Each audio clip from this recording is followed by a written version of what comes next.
is Samantha Early, and I stand resolved that the United States federal government should ban all testing that requires the use of animals. The definition of animal testing is the use of non-human animals in research and development projects, usually to determine toxicity, dosing, and efficacy of test drugs prior to human clinical trials. The 3 points I'm going to go over are animals are not reliable models for humans, that ethics should overpower practicality when it comes to life forms, and alternatives that we can use to animal testing. So the first is animals are not reliable models for humans. Moran and Locke, 2013, state that much of our system relies upon inconsistent results from animal testing.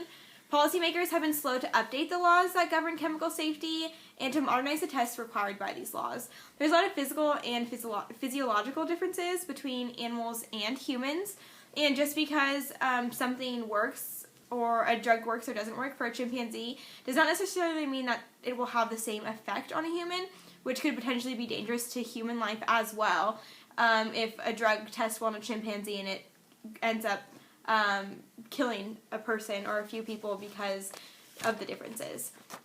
The second point is ethics over practicality. According to Regan, around 500 million animals have been killed through animal testing. Some of the ways that these animals have been killed is including animals dunked into lotion, just completely dunked to test how much lotion would kill them, as well as a makeup application, which means that cosmetics have been applied until the point of death.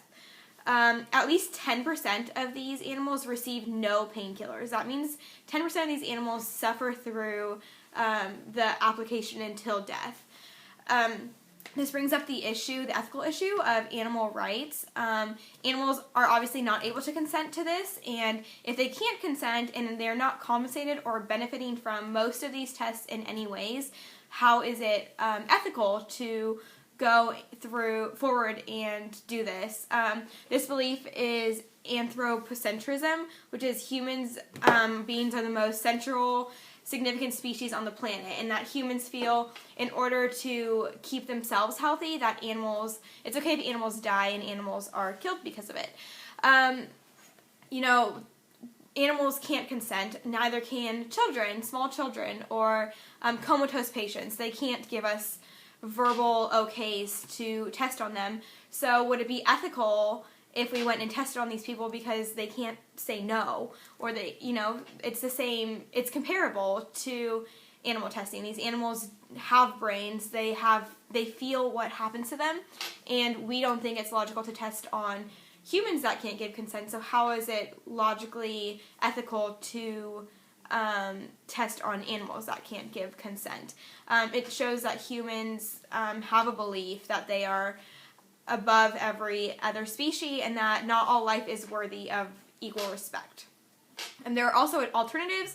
5 possible alternatives are computer simulations, testing on tissue, using chemicals for testing, cloning organs, and 3D printing. Moran and Locke state that recent scientific advances offer fundamentally change the way chemicals are tested for human health risks. These advances include vitro testing, make it possible to rely less heavily on animal studies and instead focus on evaluating chemical effects on the biological processes. This will allow scientists to evaluate risks while expanding assessment using less time, money, and subjects, which means that there are more than one way that we can save animals and not test on them, and maybe if we can't find other ways, we shouldn't animals still aren't a good thing to test on.